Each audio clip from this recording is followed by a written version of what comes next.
Alors c'est assez naturellement que je me suis positionné au nom de Mazars sur cette commission pour des nouvelles organisations et de la qualité de vie au travail, parce que c'est un enjeu majeur, c'est un enjeu stratégique pour les entreprises. Et aujourd'hui, ce qui est en jeu, c'est notre capacité en tant qu'entreprise évoluant sur des marchés qui sont en forte évolution de toute nature, hein, à attirer, à fidéliser des collaborateurs et à rester compétitifs. Alors chez Mazars, nous on a plusieurs chances. En tous les cas, on a cette chance d'être une entreprise assez agile, dans une sorte de laboratoire finalement.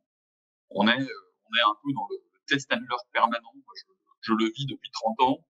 On est très agile sur nos processus RH internes et on souhaitait, en participant à cette commission, bien sûr à notre humble niveau, faire profiter un maximum d'entreprises de notre expérience en la matière, tout en allant par ailleurs et par les ateliers citoyens, aller à l'écoute aussi de ce que nous disent les citoyens sur ce sujet important. Alors un point à avoir en tête, c'est que chez Mazars, on a une moyenne d'âge de 29 ans.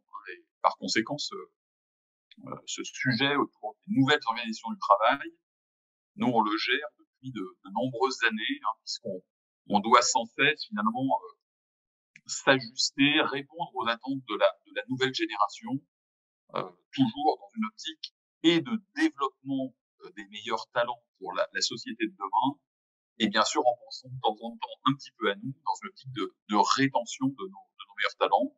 Alors on a développé depuis toutes ces années un certain nombre de programmes, on est un peu sur le multicanal pour cet exercice, pour répondre au mieux, et cette réponse au mieux, elle est challengée sans arrêt, répondre au mieux aux attentes de nos collaborateurs, qui sont en quête de, nos collaborateurs, ils sont en quête de sens, ils sont en quête d'une expérience qui va au-delà d'un simple travail, hein. Et finalement, comme le bureau est plus souhaité aujourd'hui comme un lieu de vie plus qu'un lieu de travail, le travail ou la mission n'est pour certains pas quelque chose de suffisant.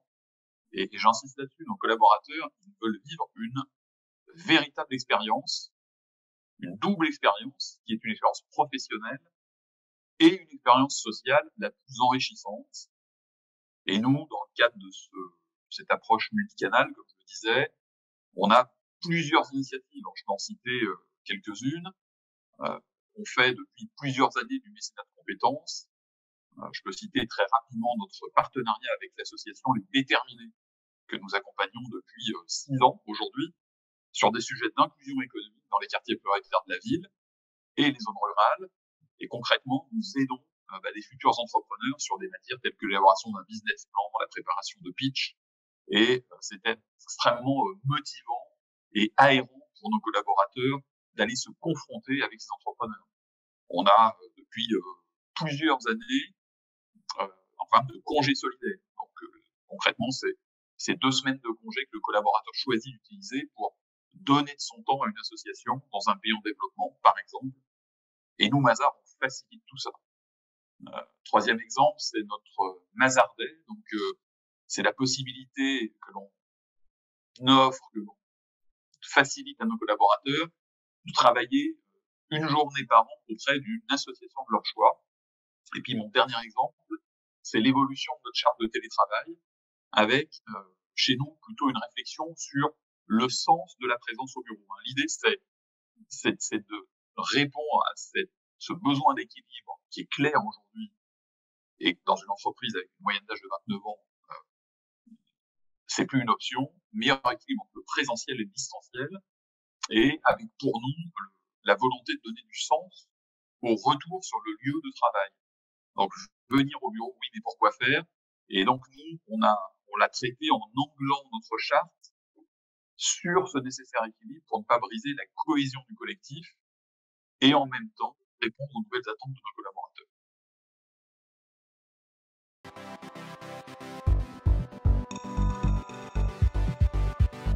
Alors, moi, je pense que le rôle de l'entreprise, c'est vraiment aujourd'hui, et plus que jamais, d'être moteur. On l'a bien vu pendant cette crise, et les Français nous l'ont dit à plusieurs reprises, dans de nombreux sondages.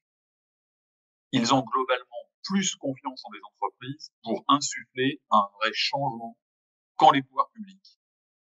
Alors, ça ne veut pas dire que les entreprises peuvent tout faire toute seule, et les citoyens ont bien évidemment leur contribution à apporter, ils sont prêts. L'entreprise, elle a une capacité d'innovation, elle a une capacité de réactivité, d'adaptation qui nous permet de réagir rapidement face aux évolutions de la société, peut-être pas pour toutes, et c'est un effort de réagir rapidement. Et pour autant, ces entreprises, pour aller plus loin, pour jouer pleinement apporter ce rôle de moteur, elles ont besoin aussi de faire évoluer certaines choses avec l'appui des pouvoirs publics, et notamment sur l'évolution du cadre réglementaire dans le domaine qui nous intéresse et qui mérite un certain nombre d'évolutions. Alors, je pense que les propositions de l'institut d'entreprise sont les bonnes, tout simplement parce que, en tous les cas, moi, je peux vous le dire, ramener chez nous Mazars, parce qu'elles sont vraiment en phase avec les attentes exprimées par la jeune génération, mais pas que la jeune génération. C'est clair.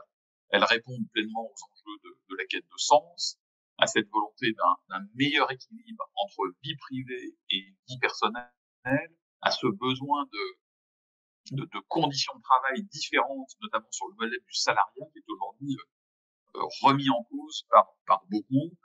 Et les propositions que nous avons faites, elles ont été challengées par de nombreux citoyens. C'était vraiment ayant la chance de participer à un atelier de citoyens, j'ai trouvé cette expérience extrêmement enrichissante.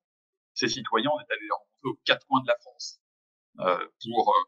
pour vérifier que les réponses apportées étaient bien en adéquation avec leurs attentes. Et clairement, elles vont dans le sens de l'évolution d'une société tout entière. Et le travail est une valeur clé de notre société.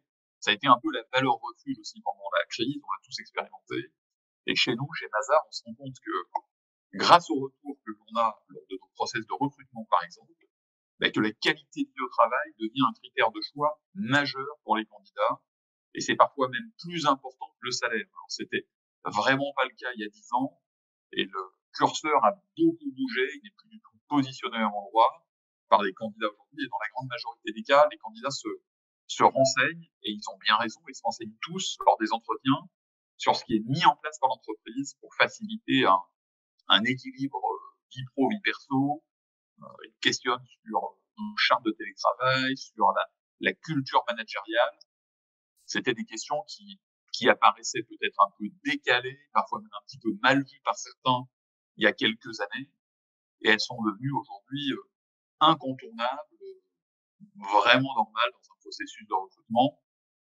Et l'entreprise, et nous on le fait au quotidien, elle doit se vendre en entretien. La marque seule ne suffit plus. On est vraiment aujourd'hui dans un marché de talent tendu, et il y a un vrai enjeu de conviction, bien plus qu'avant, pour leur montrer que telle ou telle entreprise est le bon choix pour eux. Et chez Mazars, on a beaucoup d'arguments à faire valoir dans ces domaines.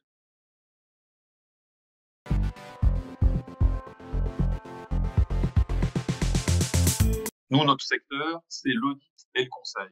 C'est un secteur qui repose sur ses talents. Et les meilleurs talents aujourd'hui, je l'ai dit, ils sont très difficiles à trouver. Alors nous sommes sur un rapport de force qui s'est progressivement inversé par rapport à une époque même assez récente.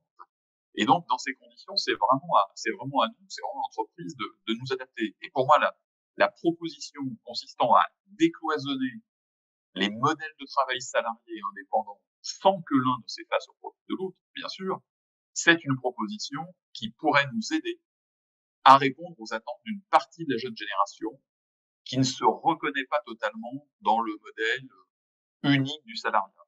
Et cette proposition, elle permet trois choses. La première, c'est d'intégrer de la souplesse, plus d'individualisation des conditions de travail, sans perte de droits sociaux.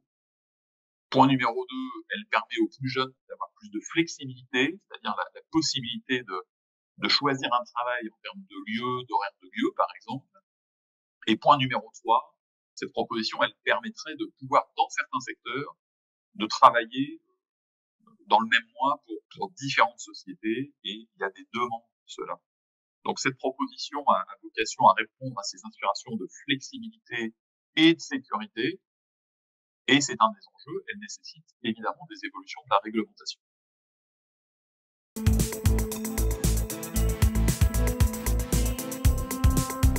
Alors chez Mazars, on a cette chance d'être bien placé, puisqu'on accompagne au quotidien les entreprises dans leur transformation, souvent à des moments clés de leur histoire d'ailleurs, et on agit un peu comme un périscope, comme le périscope d'un sous-marin.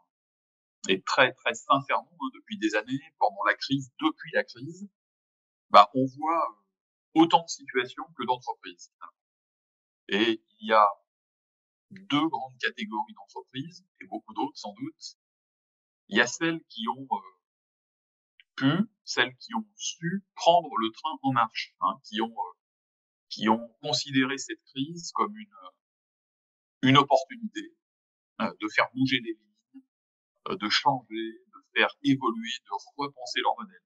Celles qui ont pu, surtout, parce que pour aucune d'entre elles, ça ne s'est fait spontanément, ça a été de vrais efforts.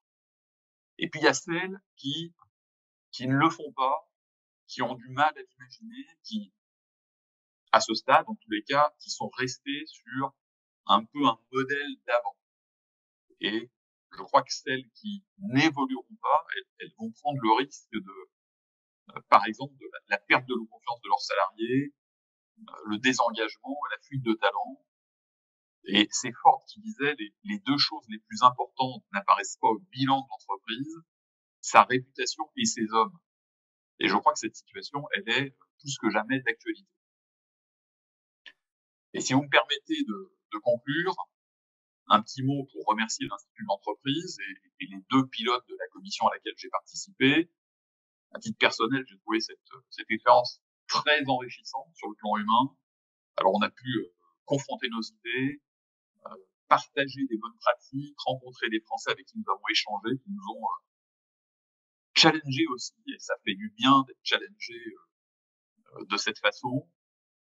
Et je crois qu'à la fin, c'est bien ça le rôle de l'entreprise, et l'Institut agit de façon très, très concrète.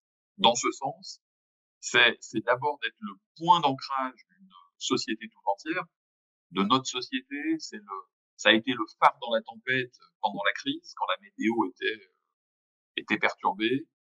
Et le rôle de l'entreprise, c'est aussi en même temps l'entreprise globale, l'entreprise étendue, qui est à l'écoute de son écosystème, qui est ouverte, qui est prête à agir pour lui et avec lui.